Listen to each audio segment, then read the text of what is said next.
Good evening. Welcome to Tuesday night Principal Chiro broadcast, sponsored by Dynamic Essentials. We have an awesome speaker tonight, but before we get to that, as always, we want to remind you of a couple of things. And the first thing to remind you that it's going to be summertime, and July 17th to the 20th is a good place to go up to Atlanta and be a part of the meeting. And then we have one in fall, October 23rd to the 26th in Atlanta.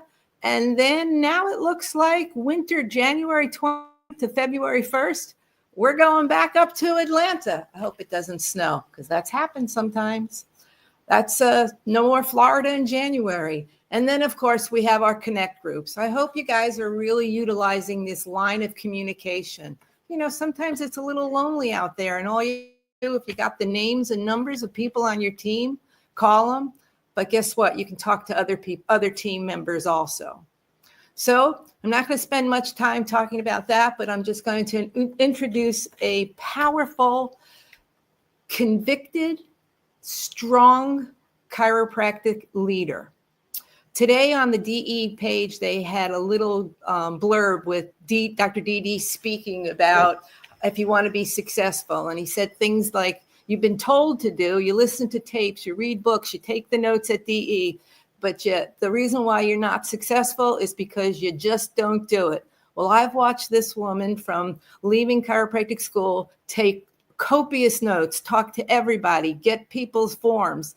She went up to open her own practice and she put the work in, and she turned her dreams into a reality of a beautiful office, a beautiful family. So let's listen to Dr. Megan speak to us tonight.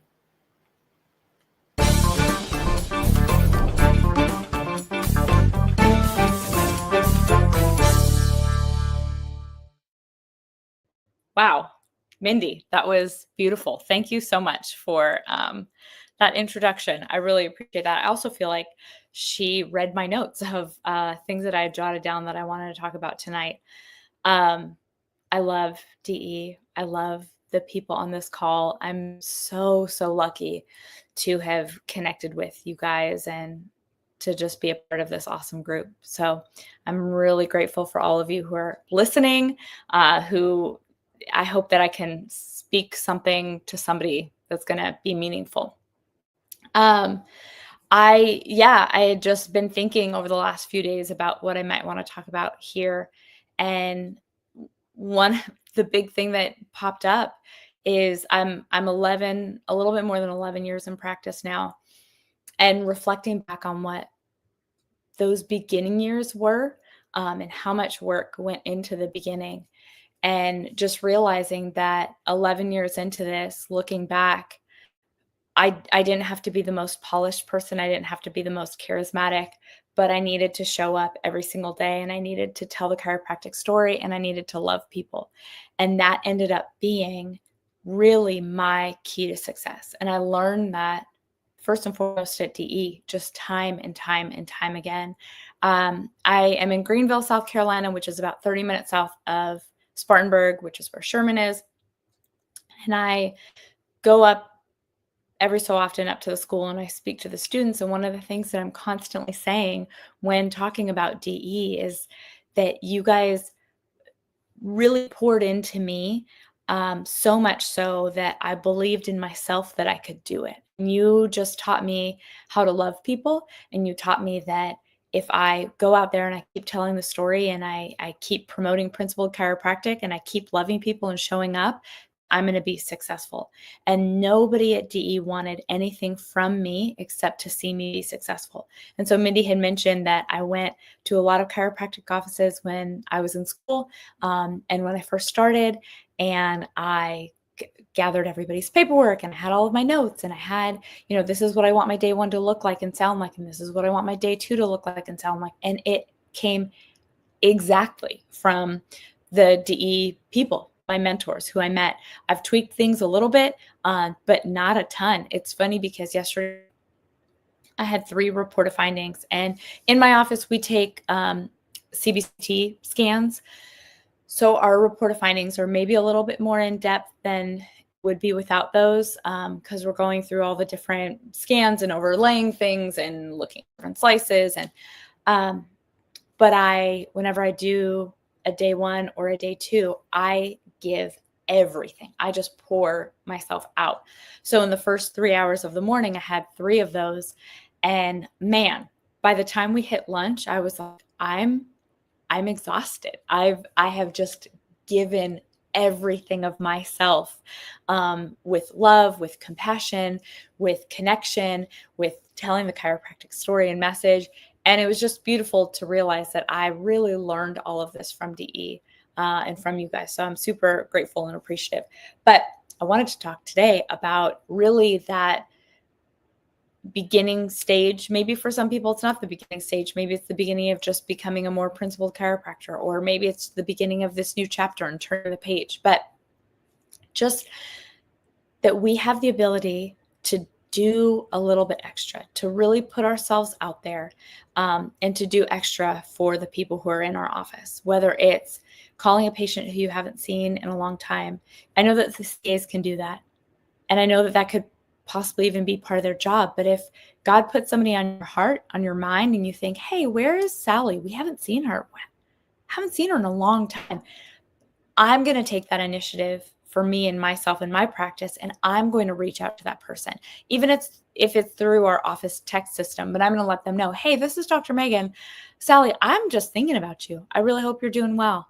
If you let us know if you need anything, we'll be there to fill whatever need you have. And that's just where we're at with our patients.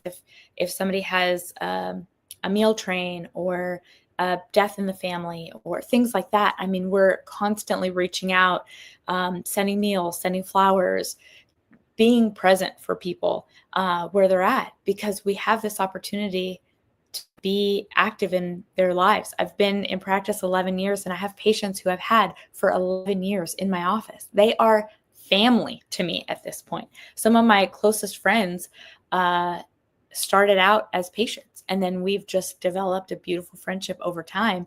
And it's come through me showing up for them, them showing up for me, and just this beautiful relationship that we've developed. So one of the things that we do in our office is home visits for women who've seen us through their pregnancy after they have their baby. Really, it's if they've had a home birth, we'll go. 100% we'll go. If they've had a hospital birth, typically they're up and about and around for appointments. So we do everything we can to prioritize getting them in. But if for any reason they have to be more homebound, we'll go to their house and we'll visit them. In our office, my policy is a baby's first check is always free. So if you saw us through your pregnancy, baby's first check is always free. And if that's at home, it's at home. If I'm having to drive 45 minutes to go check a baby, I'm going to drive 45 minutes to go check a baby. And the value of that is exponentially more now that I have my own babies at home, that I want to be with my kids. But I want to offer this to these people. And it's just been so beautiful and such an awesome thing to be able to offer people. We call every single new patient after the first adjustment. I call them on my cell phone. I tell them, this is my cell phone number. If you ever need anything, you can call or text me. It can be 6 months from now. It doesn't have to be tomorrow. If you have any questions, call me. If you have any questions, text me. If you need anything, let me know. I'm here. And initially, one of my mentors, Dr. Rubin, who's been at DE for years and years, on and off. And he teaches at Life University. He teaches for the ICPA. But that's one of the things that he does, and he encouraged us to do. And initially I thought, oh my gosh, I feel like people are going to abuse it. I feel like I'm going to have stalkers, or I don't know. I don't know how highly I thought of myself that I thought people were going to be like pining to talk to me all the time. But I've never had anybody in 11 years. I've never had a single person abuse the fact that they have my cell phone number. I have some people who will call me thinking it's the office line and say, hey, I'm going to be 15 minutes late. And I always make a point. I don't have my phone on me while I'm practicing. So I make a point at the end of that, to the end of the shift or the end of that day, to reach out, send a text or call and just say, hey, Sally, I think you're probably meaning to call the office. I got it. I don't have my phone on me. So if you ever have any scheduling questions, you can always call Kira at the front desk. She'd love to handle all that for you. Besides that, I never have people reach out inappropriately. But what I have had is a tremendous number of patients who are like, oh my gosh, wow, you're calling me from your cell phone? That means so much. Thank you. That's huge. And it's simple. It's really simple. It's really easy. My CA will text me the end of the shift, here are the new patients that you saw. And I call them the next day on my drive to work. And it's just what we do. And it works really well. And it's a really special connection that we get to have. The beginning of my practice was a lot. It was really hard. Maybe it's hard for everybody. Maybe it's a lot of work for everybody. It felt really hard, like a lot for me. I moved to a city where I didn't know anybody. I wasn't married. I didn't have a boyfriend. I just moved to Greenville because I visited and I liked it. And it was close enough to Atlanta that I could still go to DE. It was close to Sherman, where I could have students that I could encourage along the way. And that was my reasoning. I visited Greenville. I liked it. It was close to those things. The end. I moved here. And it was hard. The first 2 years of practice were really, really, really hard. After I gave birth to Jack, he turns 4 a week from Friday in 9 days. He turns 4. So almost 4 years ago, I gave birth to Jack. It was so long. It was 48 hours, a little bit more than 48 hours of labor. And I was so exhausted, had him at home. All I wanted to do was take a nap. I think I said out loud at one point, like, I know why women get epidurals. If somebody told me right now, take this and you can take a nap, I would take an illegal street drug. I would snort anything you gave me right now if it meant that I could go to sleep. I was so tired. But as soon as I had Jack and we're in the birth tub and he's on my chest and Rando's right next to me, and I turned to Rando and I was like, I would do that 10 times over instead of having to start my practice over again, because those first 2 years were so grueling for me. They were so hard. So much work. I was in the office 7 days a week. I was out meeting people constantly. I just poured everything I had into that practice, every egg in that basket. And there was no plan B. That was it. I was going to do it, and I was either going to do it and be successful, or I was going to do it and fall flat on my face and be bankrupt and move home with my parents. I don't know what I was going to do. Back to California, pack up my stuff. I didn't know, but I had one plan, and that was it, was to be successful. There were a few quotes that really stuck with me during that time. And one of them is what Sid would say all the time, is persistence alone is omnipotent. And I would just think that all the time. Persistence alone is omnipotent. Persistence alone is omnipotent. I remember Dean Satilli saying at a DE, I don't know if it was right before I graduated or right after I graduated, but he said, if you keep kicking, eventually you're going to reach the surface. And I wrote that and I stuck it on my front desk. I was my CA. I was my toilet cleaner. I was everything. I didn't have a CA for the first 2 years. So I was at the front desk. I was scheduling. I was doing all the things. But I saw that every day. If you keep kicking, eventually you'll reach the surface. Okay, I'm going to keep kicking. That's all I did. Every single day, 7 days a week, I was in my office. I met Rando. I had been in practice for 2 years. It was just this amazing, snowball of everything in my life at that time. I had hired my first CA the week before I met my husband. I met Rando at DE. I started making money and being able to pay myself over being able to cover my expenses in the office, and just everything in that season started to snowball. But I went from being in the office 7 days a week to then 6 days a week because I needed a break. I needed a day. It's so funny. I was looking through journals. I'm not a huge journal. I'm also not a huge fan of going back and reading things that I wrote in the past. But I was sharing some of my story with some women about a month ago. And so I was going through just some journals, and constantly, and I thought I was being punished by God for not having like a Sabbath day, that I was going to work every day, that I was working so hard. And I was like, this is why I'm not successful. This is why I'm not married. I'm not taking a Sabbath. I need to rest. And I think it was just the season. But one of the first things I did when I finally had some snowball going is I took a day. I took a day off. So then I was only in the office 6 days a week for 15 hours a day. But I was just persistent. I was going over my day 1 and my day 2 constantly. I was putting up, before I had CBCT, I had x-rays. I had plain film x-rays that I had like process. I started my practice cash only. Like I didn't finance anything. I bought all of my table equipment when I was in practice. I bought the old Life University library chairs. They were changing them out just as I was graduating, and I bought up a ton of library chairs, and I painted them, and I put cushions on them and refurbished them. And those were my office chairs. And I just did so many things to keep costs as low as possible so that I had no additional fees other than my rent, my utilities, my bare bones. It was bare bones in the beginning. So I bought an x-ray processing unit, an x-ray machine from the 80s. It was 1987, so I was a little bit older than it, but it was about as old as I was. And I was processing plain film x-rays. And so what I would do on my days off, or my hours that I didn't have patients, is I would go in and I would put up the x-rays, and okay, Mary, and I would talk out loud as if, okay, Mary, I'm going to have you sit in the seat. I'm going to go over your x-rays with you now. And I'm going to show you what it is that I found in your images and how I think I can help you in this office. And I would talk through all the things.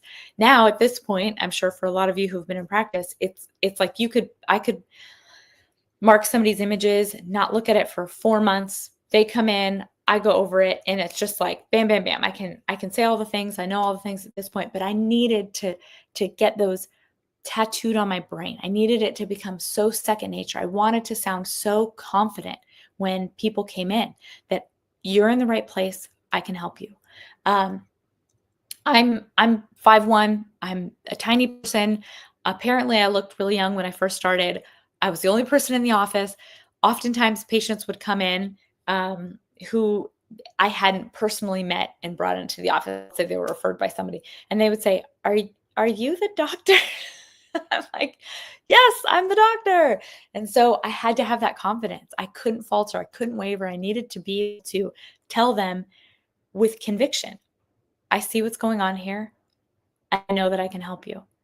A line that I say to patients day in and day out, and I think and I hope it gives them some reassurance that I'm authentic and I'm genuine, is I don't know if I can make your neck pain go away.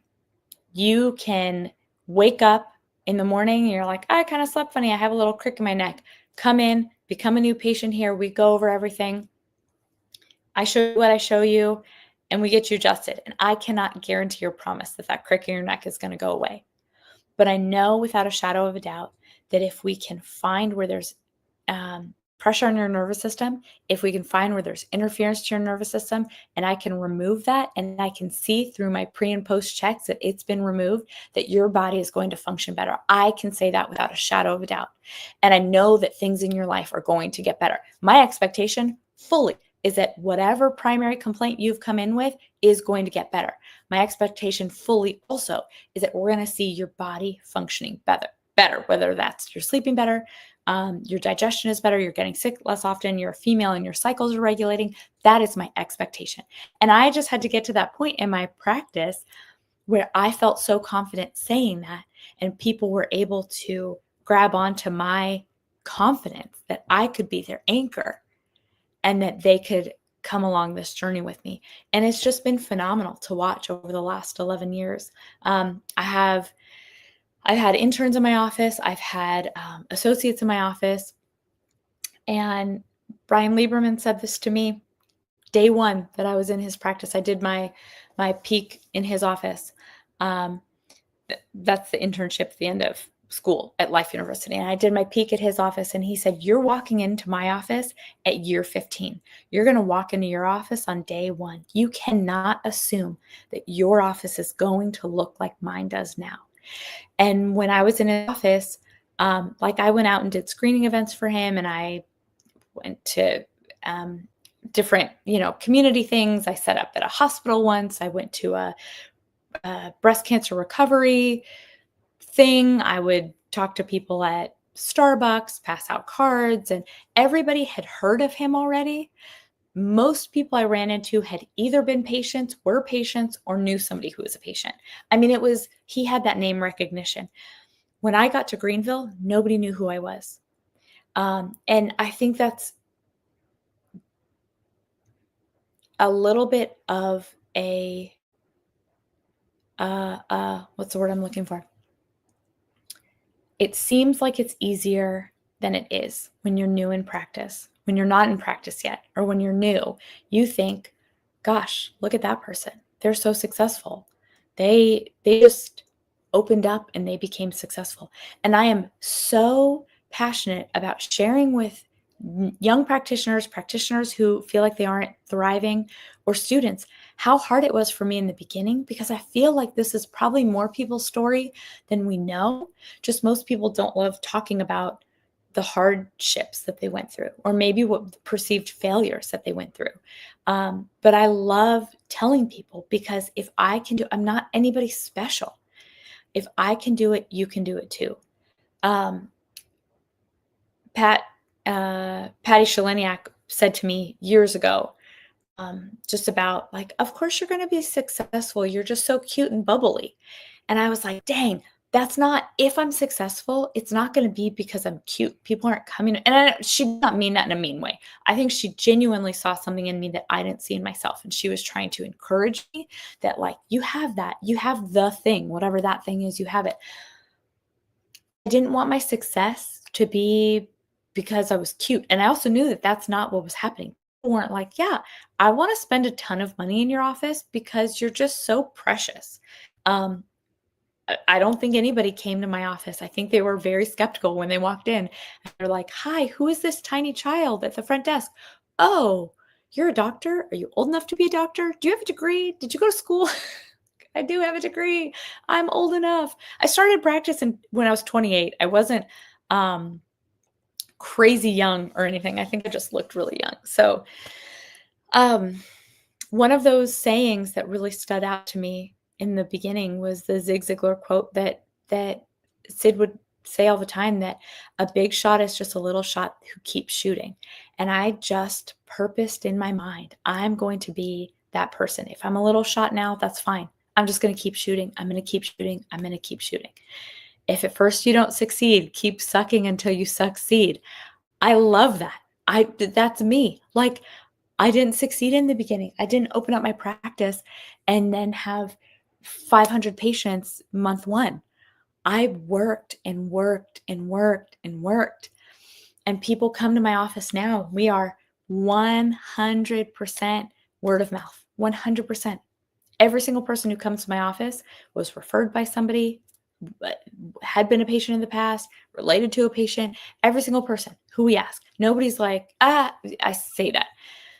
There might be, I moved to a new office 5 years ago. I bought a building, and there might be 4 people in those 5 years who live in the neighborhood behind my office and who have driven by and who've been like, "Oh, there's a chiropractor right there. I need a chiropractor. That's convenient. I'll go there." Very, very, very, very, very few. The vast majority are word of mouth referrals. So people come to my office, interns, I have an associate now, and it looks like we just sit back and people come in. That's not the case at all. And that's what Brian Lieberman was trying to explain to me when I started in his office day one, is like, your office isn't going to look like this. You don't see the years of hard work I put in to get here. He told the story at DE. He got pulled over. I think he told it at DE, or maybe he and I just talked about it. But he got pulled over because the police officer thought he was drunk because he was like falling asleep at the wheel because he's so tired because he had been in his office for like 22 hours or something like that. People don't see that. They walk in and we even forget that. We forget how hard it was at the beginning. That's why I love talking about how hard it was for me at the beginning, because I want that to stay so close to me. I don't want to forget. I don't want to think, yeah, this just comes. This is just so easy. I don't want to, I don't want to forget it. I don't want to not be grateful for all the things that I have. Something that Dr. Decken, he is a teacher I think he still teaches, right? At Sherman. And he's president of the PSCA, which is Palmetto State Chiropractic Association. It's our principal organization here in South Carolina. And we had our Christmas party, and I've been going to the PSCA Christmas parties for a very long time. And this last year was the smallest number that we've had in a really long time of people. And he said, chiropractic events used to be huge. That's what we did. We just all went to chiropractic events. Your friends were chiropractors. Your mentors were chiropractors. Your kids' godparents were chiropractors, because we weren't accepted other places in society. We had to stick together. But now, because we're accepted in society, we feel like we don't need each other. And that stood out to me so much. I think that's a huge need that we all have that we don't necessarily always realize. DE provides that for people. It provides that community. And because we're not being persecuted in our spheres anymore in the world, it feels like, well, maybe we could just have these people over here, these people over here. We still need our community. We still need our chiropractic community. We still need to be a strong front, because there's always going to be enemies on the other side fighting against principled chiropractic. We see what just happened in Montana. We need each other. We need to be showing up to DE. We need to be showing up for each other. We need to be getting on these calls. We need to be doing the breaths in the morning. We need to be going to our state organization meetings. We need each other. I feel like now it seems like our biggest discrimination that we encounter is Lululemon took away the medical doctor discount from chiropractors. Man, there were some people who were real mad about that on a women's Facebook page that I'm on. Like, I'm never shopping there again. This is discrimination. I'm like, guys, this is not discrimination. Like, it's a medical doctor discount. It says medical doctor discount. We're not medical doctors. I wouldn't want it anyways. I wouldn't want the little card that says medical doctor to get a discount. That's gross. Like, that's not discrimination. But sometimes I wonder, like always says that comfort sucks. I wonder if we had to get a little bit more uncomfortable, if like some bad stuff went down, if that would solidify us as practitioners and us as chiropractors and us as DE brothers and sisters as a front. I really hope it doesn't come to that. I think about that just in the world in general. Like, we're really soft in general. We're all caught up in just like politics, chatter, because there's not a lot of real problems in our life. And if we had more real problems, would we actually be solidified in our core and in our beliefs? And my prayer constantly is that we can get to that point as a people, as a generation, as a nation, without something really terrible happening. I don't want a World War III. I don't want some crazy famine. I don't want the grid to get destroyed and, it's like Walking Dead happening. I don't want that to happen.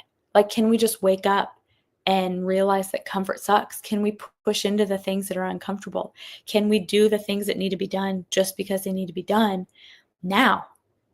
Just because. It doesn't matter if it's comfortable. It doesn't matter if it's not comfortable. I think about that in my office all the time. Like, doing what needs to be done just because it needs to be done. Because every single day there's things that come up and I'm like, I got to change the welcome mat outside. But I don't want to do that right now. I don't want to go to the closet and get a different one and put it out. And no, I'm just going to do it. I'm going to do it right now because it's what needs to be done. Period. I could have my CA do it. I can also just do it. right now because it needs to be done. And so that's kind of my wish and my desire for everybody, is that we could just all have a little bit of that. That comfort sucks, and let's push into the discomfort. What Sid used to say about, puddle on the floor. Don't let your bladder dictate what you're going to do or not do. Like, just stay there, stay in the moment, stay in the discomfort, because that's where we're supposed to be. So I hope this encouraged somebody. I just want to encourage everybody. It doesn't matter if you're 6 months into practice or 16 years into practice and you're just wanting to start a new chapter. Persistence alone is omnipotent. Just keep doing it. Just keep showing up. Keep showing up to DE. Keep showing up in your groups. There's people who are always here for you. I am here. I tell this to people constantly when I meet them, other practitioners and new practitioners and students, and I will give anything you need that I have. You can have it. You need paperwork, you can have it. You need systems and procedures, you can have it. Because I got it all from DE people anyways. And I just want to see you be successful with it. So I think that's it. That's all I have. I love you guys. I love and appreciate you. That's all.